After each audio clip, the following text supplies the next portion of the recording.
Et puis on a environ 1,5 million de clients au lieu de millions de clients. Ok, merci. Alors, je suis très ravi d'être là. C'est un sujet pardon, qui me porte à cœur, l'épargne, l'argent. Quand on grandit, et je sais que parmi vous, ça a été pareil, on va nous dire quoi, il faut bien travailler à l'école, n'est-ce pas? Il faut bien travailler. Pourquoi? Parce que tu dois gagner de l'argent. C'est ça, non? C'est ça, je dis à Bamba. C'est ça, C'est ça, je dis à Bamba. C'est que on ne nous apprend pas comment est-ce qu'on va garder cet argent. Est-ce que j'ai menti? J'ai menti? Non. Donc c'est trois choses. Un, comment gagner de l'argent. Donc ça, on apprend un peu à l'école. Comment garder cet argent-là, mais aussi comment le faire fructifier. Et je suis tellement heureux de participer à ce genre d'événement-là qui justement ramène sur la table ce sujet-là à une si grande échelle. Et je voulais qu'on l'acclame vraiment EcoBank avec son directeur et tout ça, toute son équipe qui a travaillé à mettre cet événement-là en place. Il y a une équation simple, et je vais vous parler vraiment de mon expérience personnelle. L'équation simple, c'est quoi? C'est que si tu veux épargner, il faut quoi? Que tu gagnes plus d'argent que tu ne dépenses. N'est-ce pas? Vous êtes d'accord avec moi? Voilà. Donc, revenu moins dépenses, c'est quoi? C'est éventuellement, je vais épargner. Ou bien, c'est pas vrai? Donc, il y a quelque chose qui va se passer, c'est que si jamais vous n'arrivez pas à dépenser moins que vous gagnez, qu'est-ce qui va se passer? Ah, d'appel. Tu ne pourras pas épargner. N'est-ce pas? Tu ne vas pas pouvoir épargner. Donc, il faut soit gagner plus, ou soit dépenser moins. Et je pense que l'un des leviers les plus évidents à court terme, c'est justement maîtriser comment on dépense son argent. Et je pense que la plupart d'entre nous ne font pas cet effort-là de comprendre où est-ce que va mon argent. C'est vraiment la première chose que vous devez faire. Où va mon argent? Qu'est-ce que je fais avec? Est-ce que j'ai des leviers pour éventuellement diminuer ces charges? Je sais que c'est plus facile à dire qu'à faire aujourd'hui, mais en vrai, on peut toujours diminuer ces charges. Je prends un exemple personnel. À peu près en 2018-2019, j'avais fait un projet où j'avais perdu beaucoup d'argent. Et je devais rembourser les dettes et tout, voilà, donc je suis en train de rembourser. Et j'ai commencé par prendre ma voiture d'abord. Wow. Ça n'a pas suffi. Parce que je devais éventuellement payer pour le VTC à l'époque, parce que je devais aller au travail. Qu'est-ce que j'ai fait? J'ai vraiment regardé ce que je faisais et j'ai dit ok, au lieu de dépenser 5 à 6 000 francs par jour en VTC, je marchais 2 km pour rejoindre une collègue. On prenait sa voiture ensemble et le soir, soit je revenais avec elle, soit carrément je marchais du boulot à la maison. Ça peut paraître extrême, mais en vrai c'est ça, c'est qu'il y a toujours des endroits où on peut regarder comment diminuer ces charges-là. Et il faut être honnête avec soi-même. Est-ce que ça peut paraître extrême, mais en vrai c'est ça, c'est qu'il y a toujours des endroits où on peut regarder comment diminuer ces charges-là. Et il faut être honnête avec soi-même. Est-ce que le niveau de vie que j'ai aujourd'hui, est-ce que c'est ce qui me convient? Quand j'ai commencé Jamo, on a commencé Jamo, j'ai déménagé dans un appartement qui coûtait 2 fois moins cher. J'ai arrêté toutes les sorties, tout ce qui était social que j'ai coupé pendant 2 ans. Et qu'est-ce que ça fait? Ça fait que j'ai pu économiser. Ça fait que je mettais de l'argent de côté. Ça fait surtout que j'étais concentré. Donc en vrai, c'est la première des choses que vous devez faire.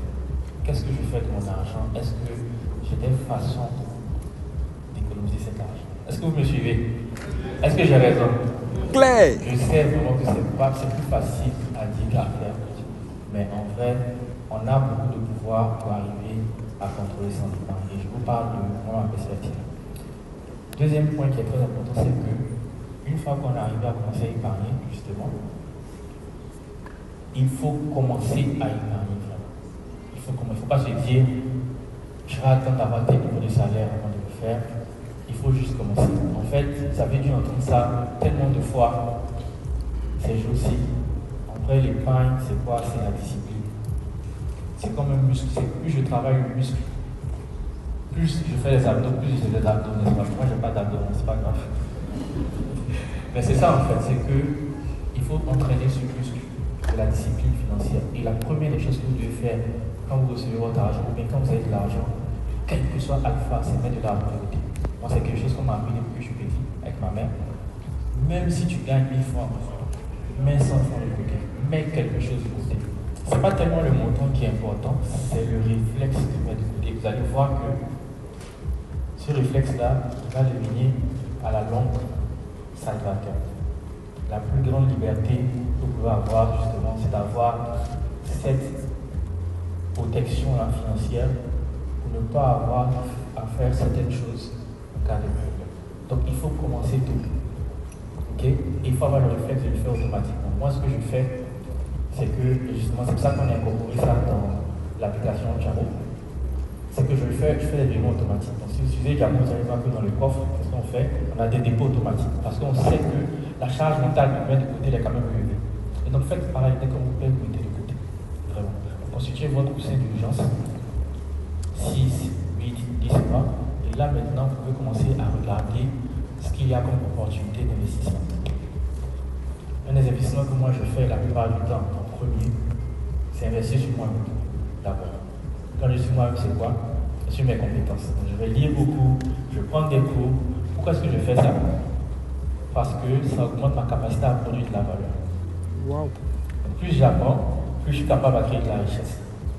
Donc c'est un investissement facile à faire en quelque sorte. Ensuite, après ça, il faut que vous compreniez et que vous formiez, que vous compreniez comment est-ce que les investissements marchent vraiment dans la zone humaine. J'ai entendu une phrase qui m'a beaucoup plu hier, je ne sais plus ce qu'il a dit, mais il a dit que vous compreniez comment est-ce que les investissements marchent vraiment dans la zone humaine. J'ai entendu une phrase qui m'a beaucoup plu hier, je ne sais plus ce qu'il a dit, mais il a dit n'investissez que dans les produits que vous connaissez. C'est exactement ça. Il y a énormément de matos en herbe dans la ville, faites attention. Ils vont prendre votre argent, ils vont vous dire je vais fructifier. Non, il faut que vous compreniez comment ça marche. Quelqu'un qui vous parle d'investissement, il aura un agrément de ce qu'on appelle l'autorité des marchés financiers, forcément. Soit il sera une SGI, une NGO, soit il sera un apporteur d'affaires, peu importe, mais il aura cet agrément. Donc il faut aller vérifier, il faut poser les bonnes questions. Quel est le profil de risque que j'ai sur ce type d'investissement? Quel est, comment dire ça, l'horizon?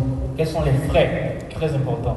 Parce que tu me dis, tu investis moins de retirer mon argent, tu me dis, tu prends 50% de mon bénéfice. Il faut poser toutes ces questions, il faut prendre le temps de comprendre. Et le temps en matière d'argent, c'est le plus grand levier que vous ayez. C'est une question de temps. Donc en résumé, pour moi vraiment. Paul Henry, j'ai réussi à avoir mon premier prêt avec EcoBank. Et EcoBank jusqu'aujourd'hui finance toutes mes activités. Alors, ce que je veux vous dire aujourd'hui, c'est que le plus important n'est pas le départ. Vous pouvez commencer comme Alice, jeune fille de Gonzague, avec une maman battante, c'est vrai, qui lui a montré comment travailler, mais sans un réseau important. Votre détermination sera... Mesdames et messieurs, déroulons s'il vous plaît ici Fofana, branche-moi, j'ai faim. Une grande fierté entrepreneuriale, l'authentique, l'exceptionnel, the one and only Alice Yaka.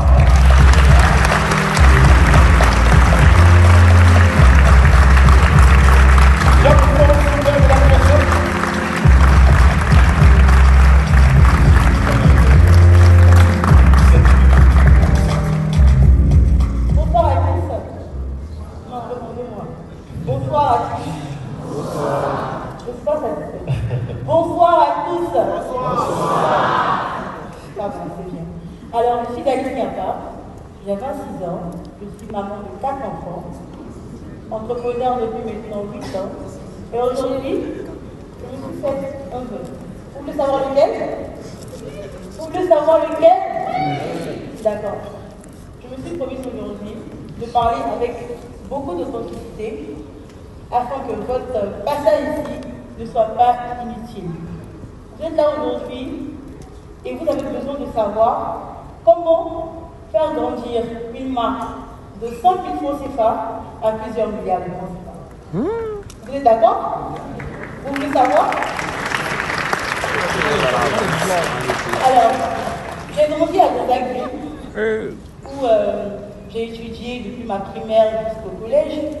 Je suis ensuite allée au professionnel méthodiste de Fidaillement et j'ai terminé mon parcours scolaire à Bigé, Côte d'Ivoire.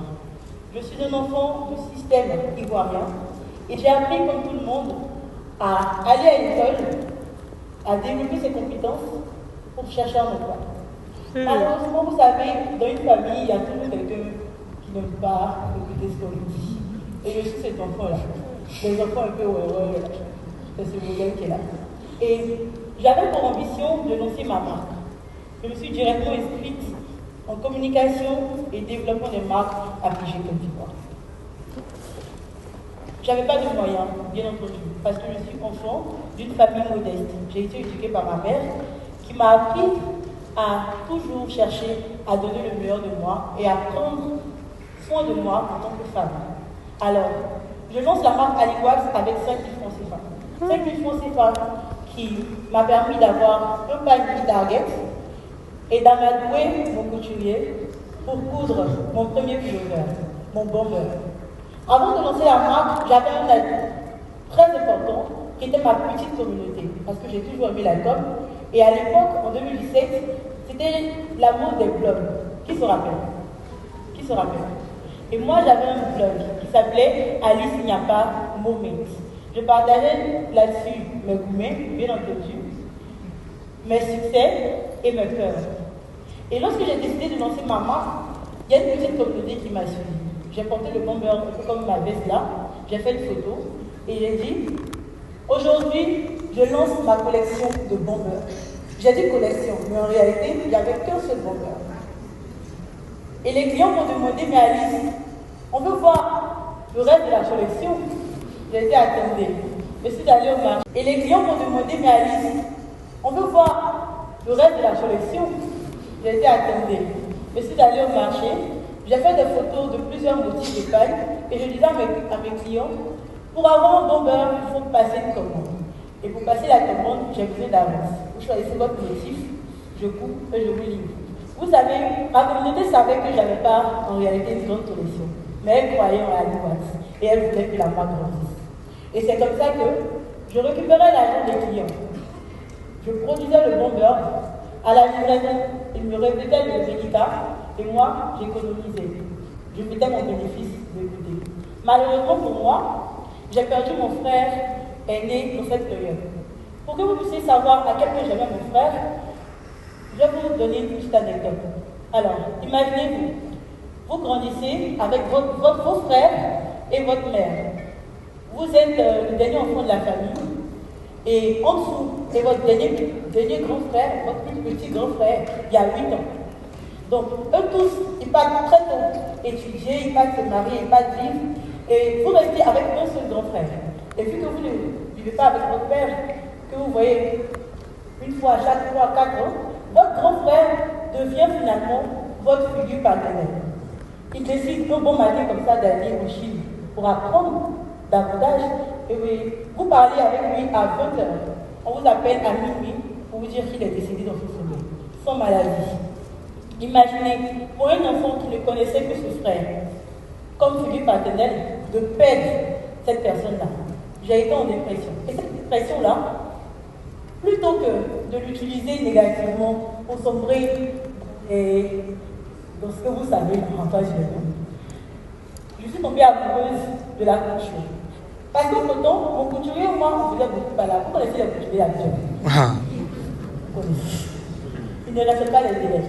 Et moi, j'avais une grande communauté. Bon, 1000 abonnés, mais à l'époque, c'était une grande communauté.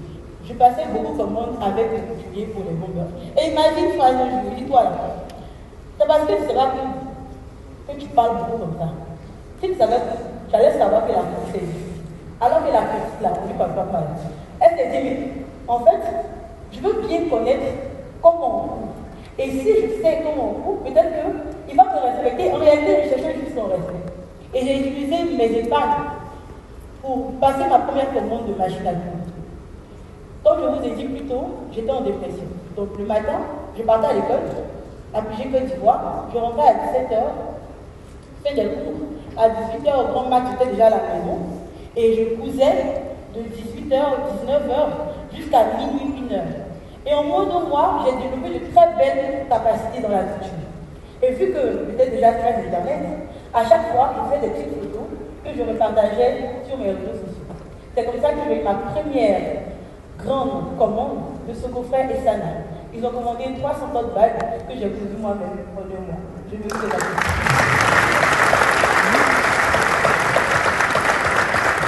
Alors, après cette commande-là, bien entendu, j'ai encore communiqué là-dessus. Commande de Socofrère et Sana. Ils ont commandé 300 autres bagues que j'ai cousues moi-même en 2 mois. Je me suis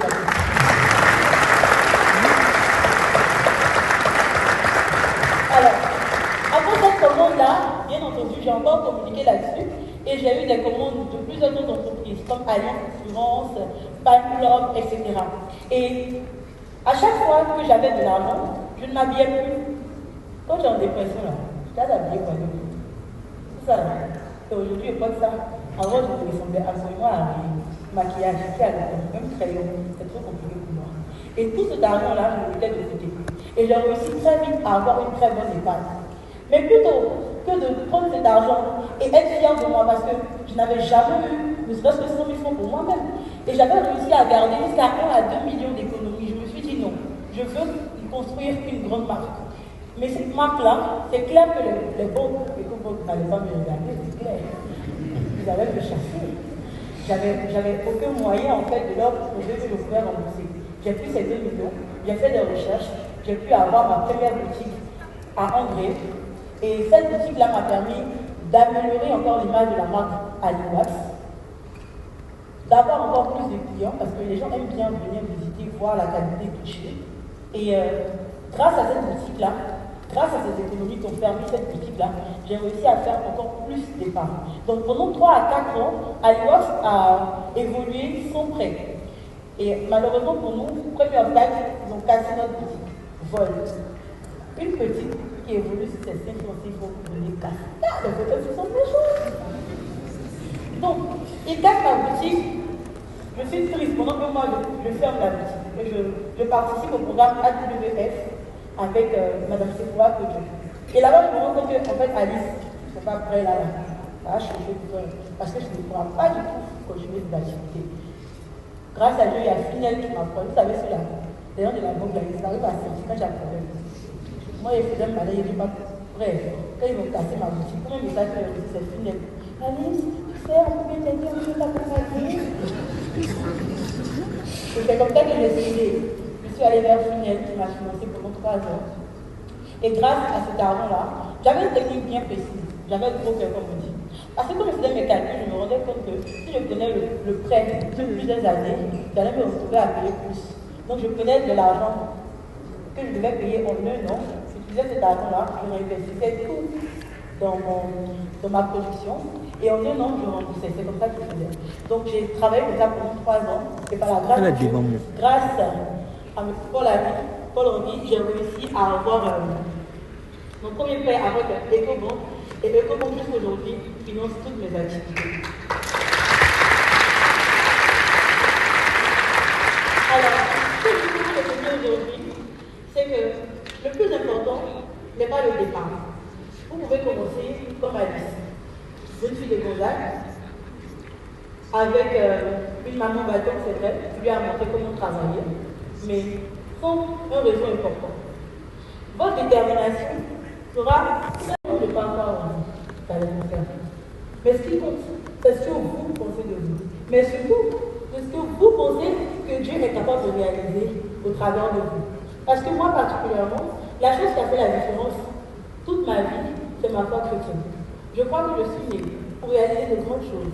Et tant que je serai dans mon appel, le Seigneur continuera à ouvrir les grandes choses. Et nous continuerons à vous applaudir en plusieurs fois pour saluer ce parcours exemplaire, inspirant. Merci beaucoup de nous avoir rejoints.